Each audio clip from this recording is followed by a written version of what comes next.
have no reason to lie on him. I love that boy. I have to work every day diligently to try to forgive him. I'm not at a space where I can see him and even not be emotional about what he did to my child. If the guys still want to talk, then we can do our talk. Okay. So I'm here with Asia Love, and it's been a lot of speculations. There's been a lot of talk with Asia Love. I mean, with Jedidiah Brown in regards to Asia Love, and he's been coming out making accusations against her. And so we're gonna go over some of the things, and then I'm gonna let her state her piece, and we just gonna go from there. We just gonna see where it go. Again, this is what's today's date? Today is the 27th, September the 27th. What's your name? Aisha Kelly. What type of work do you do? I own Fort Bella, a nonprofit organization for rape victims 6 through 16 children. And that's interesting. So are you getting funded for that, or is that something? It's all out of pockets and through donations from the women that help me. Well, that's interesting. So what spurred that? What spawned that for you to come and start doing, for rape victims? It's my personal story. It's your personal story. So, and reaching out, and is that some type of is that therapy for you? Is it therapeutic for you, or is it really? Let's go into life, and how was life growing up for you? Was it you can cover? Where'd you grow up at? And I grew up in Chicago. On the south side, 71st and Bell, by Western, through my grammar school years, south side of Chicago, Englewood, Halstead Street, Peoria Street, May Street. We moved closer to Stag School where my grandmother used to cross and guard at. Okay. So we kind of stayed in the area. Okay. And so it was pretty normal childhood as far as, normal to African Americans. We have different things going on, but no. So do you want to talk about that at all, or anything related to what we here to talk about today? Sure. My family, my mother's side of the family are really big religious people here. They've been pastors and musicians and all type of things since my grandmother. My grandmother was a gospel singer here. Her name was Marion Cook. Growing up in church, they relied a lot on the Word of God, and which is good. Which is great. Right. It's nothing wrong with growing up it's under the structure and the guidance of God. If you're not a hypocrite.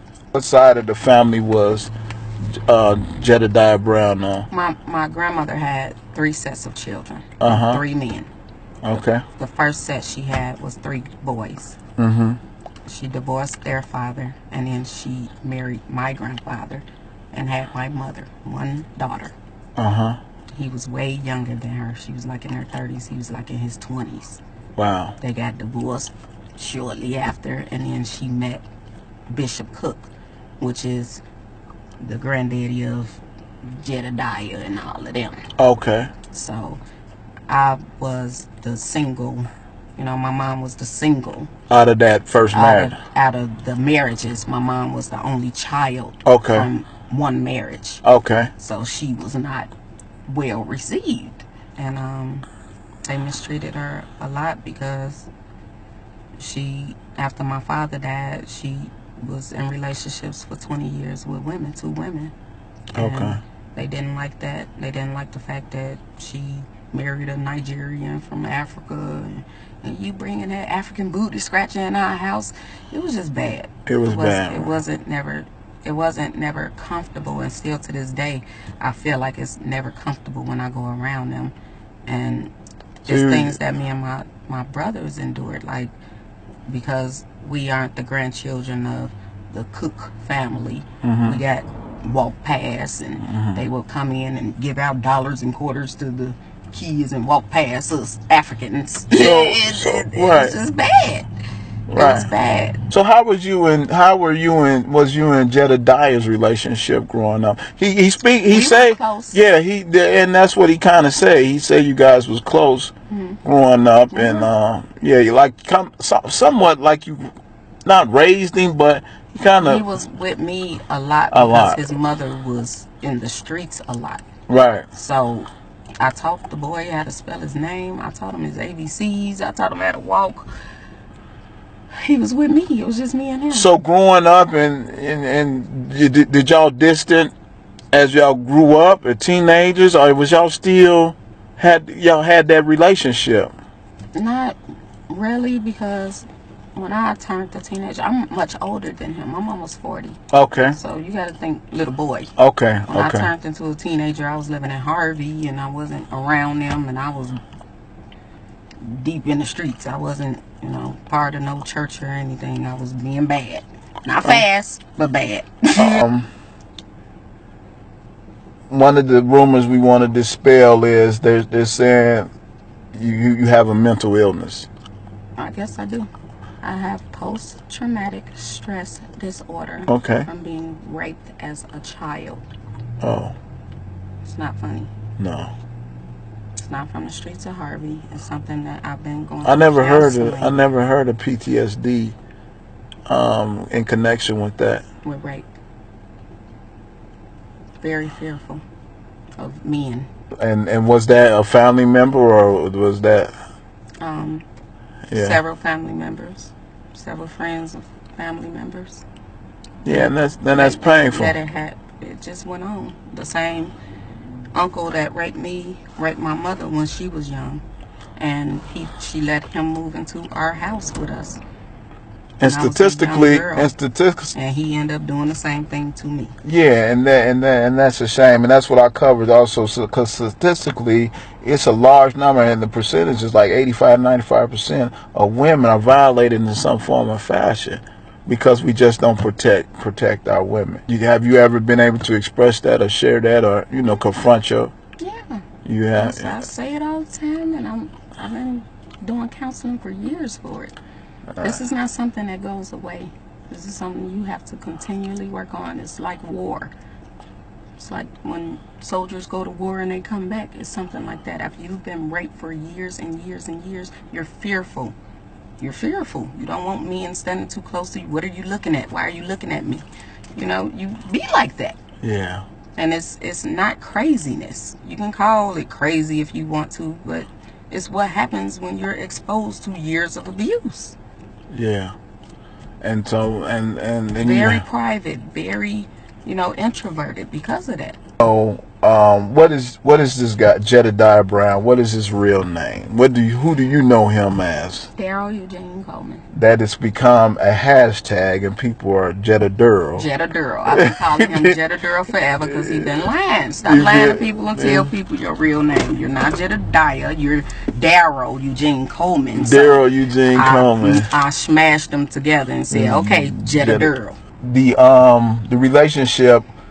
And this is going to be a touch and go conversation right here, but the relationship with Jedidiah and your son, was they raised in the same household, or did he raise them?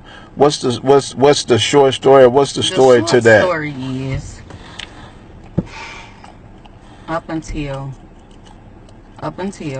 I asked my child if he was raped or molested by Jedidiah, he was allowed to go to protests and stuff with him. Did you have custody of him? Yes. All my children. I don't know why he's saying that you didn't have custody. I don't have custody of my children. Yeah. I've never lost custody of my children, ever. Right. And so what sparked the conversation to say, he was acting crazy. He was jumping out my house, windows, trying to run away. He just wanted to be outside. Just total different behavior than who he is. He's a sweet little boy. But all of a sudden, now you a badass. So I'm like, it's red flags for me. Why are you all of a sudden just bad. You know, what's going on? And I totally removed him from the whole Midwest. So what was the conversation like with your son? Did Jedidiah, or did he admit to it, or? No, he never admitted to it. I asked him, and he. No, I'm saying, did your son admit to it? I asked my son. I asked him 3 very pointed questions. Have you been molested? Have you been raped? Or has anyone did anything inappropriate to you? He said, no, I've never been raped. He didn't answer me about the molestation, and he told me to define inappropriate behavior. This is somebody with a college acceptance letter. You know what inappropriate behavior is. Oh, he was older at this time. Yes, he's 14 at this time. Right. He's 13 at this time. So I'm asking him, I'm having a conversation with him. What is going on? Did anybody touch you inappropriately? And I said that I wasn't going to let this be no cover-up story like they did with me. Oh, let's take it to the church and let's, you know, deal with it with family, and we ain't going to call the police. I called the police on him. Right, because just, okay, and then what happened? They told me that it's basically his word against his word type of situation. He will have to go through a trial and be proven. I've been through that. It's very, very hard. But did your son admit, did your son say that Jedidiah touched him, though? No, he didn't verbally say that he touched him. Right. He said, define inappropriate, and he put his head down. I immediately called the police. Okay. That was enough for me. So did he get money? Jedidiah, so that they saying he had a GoFundMe pages, 4 of them. 4 different GoFundMe pages up.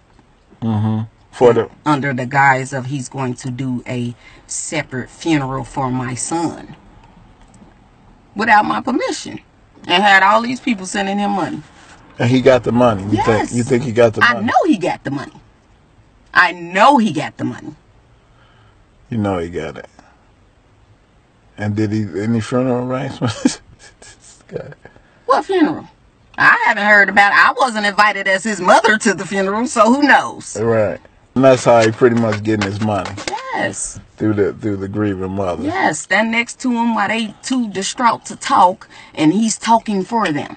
Well, if you just send some money so we can help. And then everybody feels sorry because they see us crying and send it to them, and then it disappears. Women are allowed to grieve their children. Right. And not have to worry about who's stealing. Right. That should be the last thing on somebody's mind. I just feel sorry for Teresa. Did you talk to her? They saying I've never had a conversation. Yeah, with this that woman. you the one I've who never had a conversation with this woman. I walked up to her, put money, cash money in her hand, a card, a sympathy card, and my business card in the card, and I brought her posters and markers for the protest. My only first and last interaction with this woman. I have not talked to her at all. So you didn't have nothing with dismantling the protest? Nothing. So they saying you and China Fox took Noah Brown to Teresa. Yes. And I've never met Noah Brown in my life. Just lying. Blatant lies. Blatant lies. And this girl done destroyed this little girl. She's a teenager. She in and out my inbox, and I was so mean to her because I'm like, I don't know you. You could just be, you know, I was very mean to her. I'm not gonna lie, I was really mean to her. Right. Like, don't contact me. I don't care. It ain't got nothing to do with me. Justice for Kadiko. Stay out my inbox. She was trying to tell me what had happened to her, and I was just. But her auntie saying it didn't happen. Her auntie, she did not give her auntie permission to say that. That's why the girl wasn't there. That's why the girl wasn't on camera. She never gave her permission to say that. I'm not crazy. I've always had custody of my kids. He is a child molester. I believe with everything in me, he molested my child. And unfortunately, I didn't have time to take him to trial because my son is dead now. Right. Right. I don't appreciate people judging away mothers grieve when they lost a child after 14 and 19 years and they're tucking their children in bed. Who are you to question the way mothers grieve? you've told me, but just for the sake of the interview, where you get that he didn't have bullets in the gun? The reporter called me and told me that morning that it was a staged thing, that there were no bullets in the gun, and that's why they couldn't hold him 72 hours. It was a fake suicide. And he went in there and told Fox News reporter? Alice, what's her name? Allison Perkins or somebody? Called you and said that he didn't have She wanted to interview me, and that the things coming in, the things that she's getting in from the police reports in the hospital and stuff, it said there were not even any bullets in the gun. Why she want to interview you though? So I asked me about him. Oh, about and him? I said no. Right. What these activists do, preying off of the grief of dead black children. There it is. There it is. I don't have nothing to lose. I don't have no reason to lie on him. I love that boy.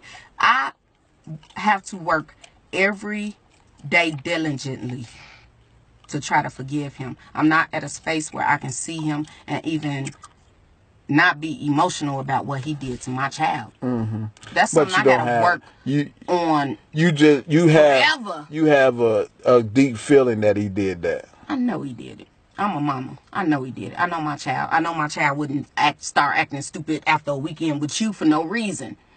You think but did Jedidiah have homosexual tendencies? What do you mean? Tendencies? Yeah. Yes. He's Brian in Boys Town. He's Brandon in Michigan City. Nah. Yeah. Ask him who he is at the Jeffrey Pub. Everybody gay knows him as a different name. He called himself supporting me. I'm going to support you. We're going to go to the Pride event 3 years ago. We go to the Pride event and every gay boy walking up to him, hey, Brian. I've been telling them for years since then, you might as well come out the closet. I'm not the one going to judge you. Come out the closet. If you like men and women, it's okay. Who cares? I like men and women. Who cares? Who cares? Them Christians care. You can't go out and say you like to suck penis and you a whole pastor. That's who cares. So he has to be Brian in Boys Town and whoever he is at the pub and whoever he is when he go to Michigan City. Oh, wow.